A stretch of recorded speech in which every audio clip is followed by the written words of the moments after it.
Mengapa haram? Karena sudah keluar daripada qiraah sab'ah. Loh, kok tetap sah sholatnya? Karena tidak sampai merubah makna, begitu. Yang kedua, bisa saja boleh.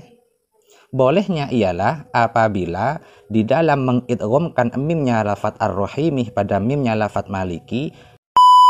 Assalamualaikum warahmatullahi wabarakatuh. Bismillahirrahmanirrahim. Alhamdulillahirabbil alamin. Allahumma shalli wa sallim ala sayyidina Muhammadin wa ala alihi wa sahbihi ajma'in.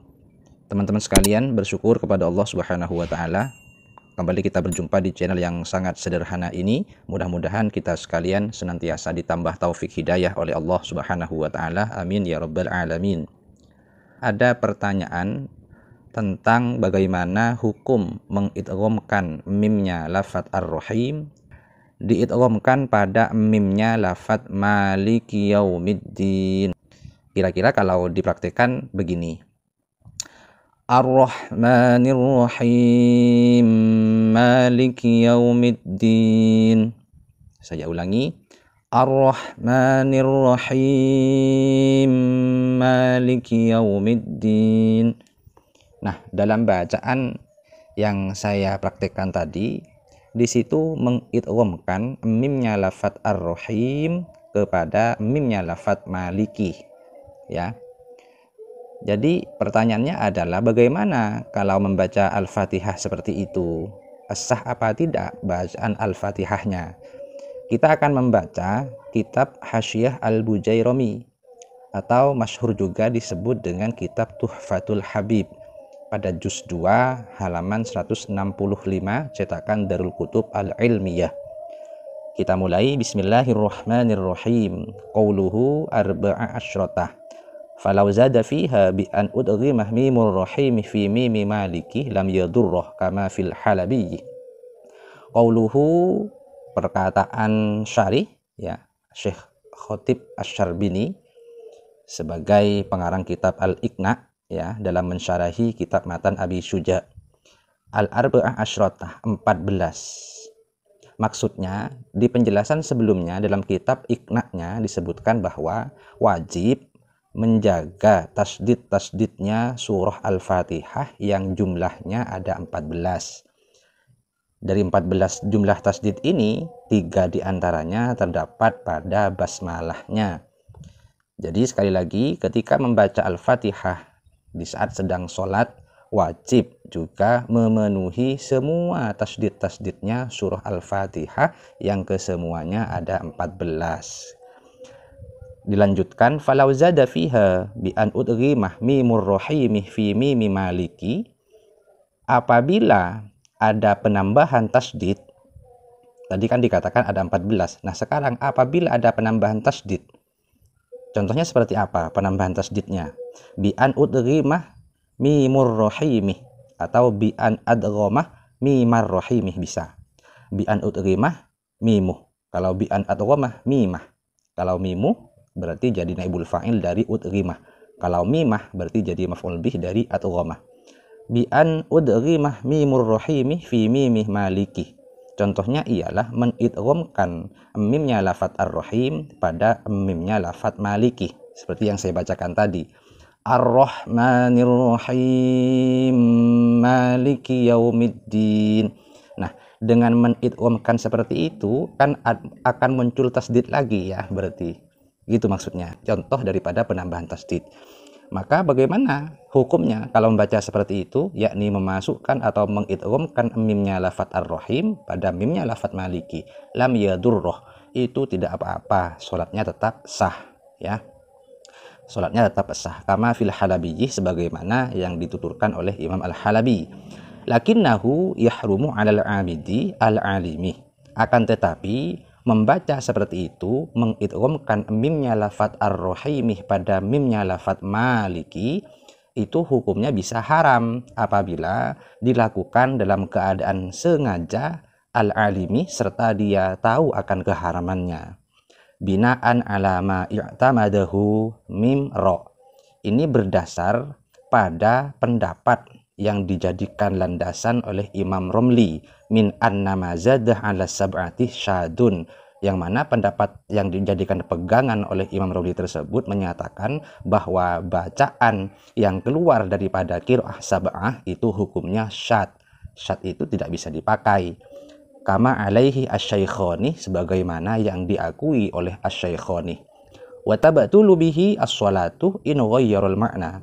Bahkan bacaan seperti itu selain tadi dikatakan haram apabila dalam keadaan sengaja dan keadaan tahu kalau itu diharamkan dengan alasan karena itu sudah keluar daripada qiraah sab'ah, itu bisa juga membatalkan terhadap sholat apabila bacaan yang keluar daripada qiraah sab'ah itu bisa merubah terhadap makna, ya.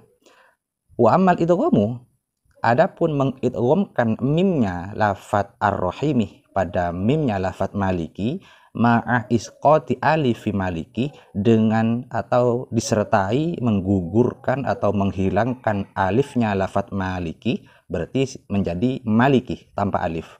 Fasab'iyatun, maka itu masih termasuk qiraah sab'ah. Jadi contohnya begini. Ar-Rahmanir Rahim Maliki Yaumiddin. Jadi bukan maliki tapi Maliki Yaumiddin. Saya ulangi. Ar-Rahmanir Rahim Maliki Yaumiddin. Nah, kalau mengidghamkan mim ar-rahimi pada mimnya lafaz maliki tanpa ada alifnya itu boleh. Itu tidak haram. Mengapa? Karena fasab'iyatun masih masuk pada qiraah sab'ah. Dan yang membaca seperti ini ialah Imam Abu Amr dari riwayat Imam As-Susi, ya. Afadahu asy-syamsu al-hifni al-hafaniyuh. Hal ini dijelaskan oleh Imam Syamsuddin al-Hafani, ya. Jadi pada intinya hukum mengidghamkan mimnya lafat ar-rahim pada mimnya lafat maliki, pertama hukumnya haram, yaitu apabila di dalam mengidghamkan mimnya lafat ar-rahim pada mimnya lafat maliki, alifnya lafat maliki masih ada. Seperti Ar-Rahmanir Rahim Maliki Yaumiddin. Bacaan yang seperti ini hukumnya haram, yaitu mengidghamkan mimnya lafat ar-rahim pada mimnya lafat maliki beserta menetapkan alif pada lafat maliki. Hukumnya haram apabila yang membaca dia sengaja dan dia tahu akan keharamannya. Akan tetapi sholatnya tidak apa-apa, sholatnya tetap sah, hanya haram bacaannya saja, ya. Mengapa haram? Karena sudah keluar daripada qiraah sab'ah. Loh, kok tetap sah sholatnya? Karena tidak sampai merubah makna, begitu. Yang kedua, bisa saja boleh. Bolehnya ialah apabila di dalam mengidghamkan mimnya lafat ar-rahimi pada mimnya lafat maliki itu menghilangkan alif yang ada pada lafat maliki. Contoh seperti ini. Ar-Rahmanir Rahim Maliki Yaumiddin. Ar-Rahmanir Rahim Maliki Yaumiddin. Maka yang seperti ini hukumnya boleh, sholatnya sah. Mengapa boleh? Karena masih tergolong pada qiraah sab'ah, ya, qiraah sab'ah yang tadi dikatakan ini bacaan daripada Imam Abu Amr dari riwayat Imam As-Susi.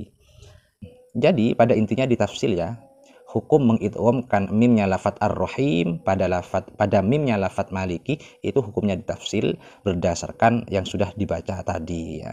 Dan pentafsilan ini berpijak pada pendapat yang diakui oleh asy-syaikhon, yaitu Imam Nawawi dan juga Imam Ar-Rafi'i. Kemudian pendapat ini dijadikan landasan oleh Imam Ar-Romli. Pendapat Imam Nawawi ini kita bisa menemukan dalam kitab Fatawa An-Nawawi, fatwanya Imam Nawawi yang dikumpulkan oleh murid beliau. Kita baca mas'alatun, satu permasalahan, hal tahillu lahu al-qira'atuh bisyawadhi fi sholatih wa hal tabtulu biha. Apakah boleh membaca Al-Fatihah, membaca Al-Quran, khususnya Al-Fatihah dengan bacaan yang syadz? Bacaan yang syadz itu bacaan yang keluar daripada bacaan yang keluar daripada qiraah sab'ah. Ya, apakah boleh membaca bacaan seperti itu di dalam sholat? Wa hal tabtulu biha, apakah sholatnya bisa batal? Al-jawabu, jawabannya adalah la tahillu lahu al-qira'atuh bisyawadhi. maka tidak halal, artinya haram, yaitu membaca Al-Quran khususnya Al-Fatihah dengan bacaan yang keluar daripada qiraah sab'ah, baik di dalam sholat, fis sholati wala fi ghairiha, ataupun di luar sholat. Fa in qara'a biha fis sholati, apabila membaca bacaan Al-Quran terkhusus Al-Fatihah dengan bacaan yang syad, dengan bacaan yang keluar daripada qiraah sab'ah, wa ghayyaratil makna, dan bacaan itu merubah maknanya, maka batalat sholatuhu, maka sholatnya batal.